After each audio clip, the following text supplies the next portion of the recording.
तलाश करो लैलतुल क़द्र को आखिरी 10 दिनों में।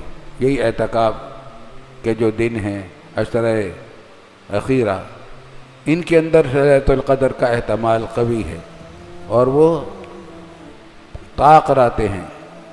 21वीं, 23वीं, 25वीं, 27वीं, 29वीं ये रातें हैं।